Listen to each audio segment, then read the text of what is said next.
Hello and welcome to another one of Dentro's showcase videos. Today, Paul brought us a tool that he will show or something else. What do you have for us? Yeah, I thought when I talk to my fellow programmers, Mhm. almost all of them use ChatGPT. Some more, some less. If I talk also to marketing people, it's the same. But any other profession almost does nothing with it. And it's the same when I'm in a co-working space and I look around and I hear coders talking about, hey, ChatGPT said this and that, or I don't know. Last time I saw some girl who did stuff with Midjourney for some logos, that type of things. Um, but not when it comes to accounting or when it comes to this kind of stuff. So what I thought, I show some ways, use cases, how to be productive with ChatGPT when you're not a coder or when you're not doing marketing. How does Sounds that sound? exciting. Let's go. Let's go it. I will share Mhm. here. Awesome. You can see something, right? Yes, I can see it. Perfect. So I have a few use cases. One of them Okay. is right now what I do all the time when I have to research whether a certain tool is suitable for us is to check hmm out the terms and conditions. So, for example, here I'm on the OpenAI data processing addendum. hmm And what I do is I don't read over all of it because I'm a lazy person. I think you're not. I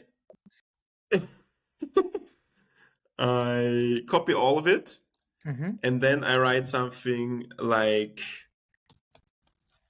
let's first write it. Actually, the problem is I already prepared a text I will paste in, so I don't have to copy both. I wrote, hey, I need to use the service for my business data. What does this data processing addendum say about how to use the data I upload? hmm And then I just put everything in and I wait for an answer.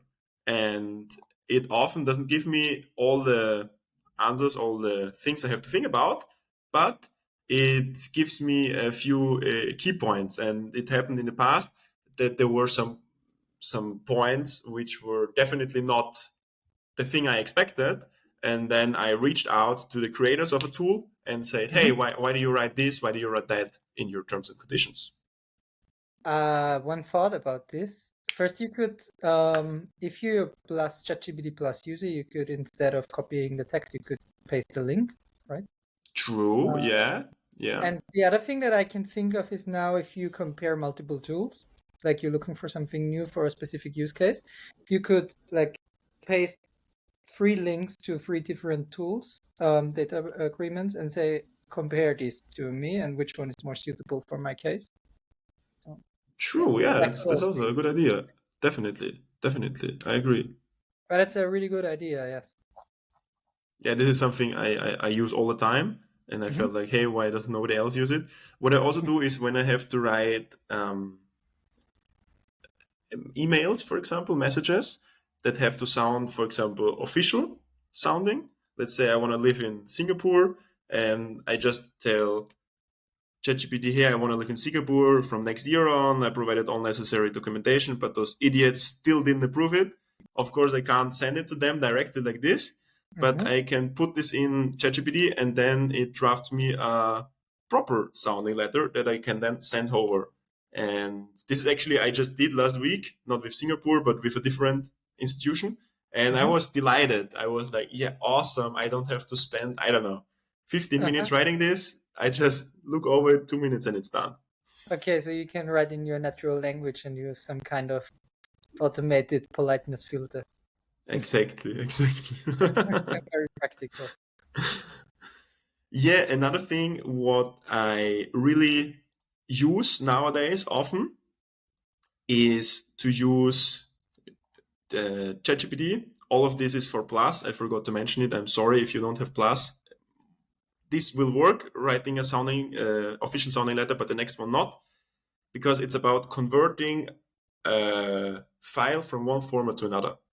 hmm So before that, often maybe you know the same. You just type in Google, hey, convert format X to format Y. Yeah, I don't know. In this case, I have MP4 and I want to make an audio file out of it, the WAV. Mm-hmm. So what I can do is I can upload, let's say, the reel from last week from our Mm-hmm. video, and then I say something like, "Did I prepare a prompt? No, I just write the prompt. Please convert this MP4 file into a .wav file," and then it just does it. And it uses internally the code interpreter where it writes Python code, and at the end you get out a ready-made .wav file which you then can use for whatever you need. And you can not only do this with MP4 or .wav, but with any file types. If we think of, I don't know, PDF to I don't know, text, Mm-hmm. or I had in the past probably audio types, different um, uh, PNG to JPEG. I don't know, is this a typical conversion Uh-huh. you need to do? Yeah, I'm not sure. could And happen. yeah, this is really handy. I mean, like, Uh-huh. hey, instead of because then you Google and you find one, and there you have to sign up, and another one you have to pay, and the third one works, or you try to do it locally, but then you don't have the right program installed, Yes. or Wow, that is really cool. I didn't even know that this works with video files as well. Um, Really cool. yeah, I knew definitely. like write this text and format as a CSV or something like this, but MP3 to WAV is really cool. Yeah, and another thing which I don't use as often, but what I know others do is to create a series of images for a presentation, for example, Hmm. um, also based on some other input. For example, I have here, I want to create a series of educational images that each focus on a key takeaway from the PDF. I upload a PDF now, Hmm. which is a business coaching template. How to become a business coach, not something I do, but I just happen to have. And then it creates an image one by one. I should have created a new chat, I just realized, but hey, okay, we do it in the same Would thread. have been interested also to see which key takeaways he extracts, right? Because now he gives you only the images or also the text. No, also the. Also the text, I guess. Yeah, exactly.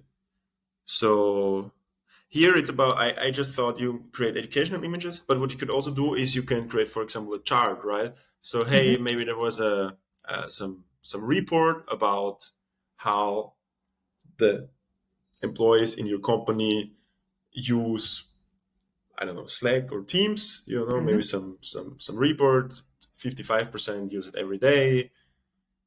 70 use it messages longer than 10 words. I Yes. don't know. And then you put in the report and let it create charts, Hmm. which then can be used for the next presentation, for the next meeting. Very cool. Very cool. So now he gave you the 5 key takeaways that he'd extract. Exactly. Exactly. And now we have Hmm. the first educational image. Yeah, nice, no?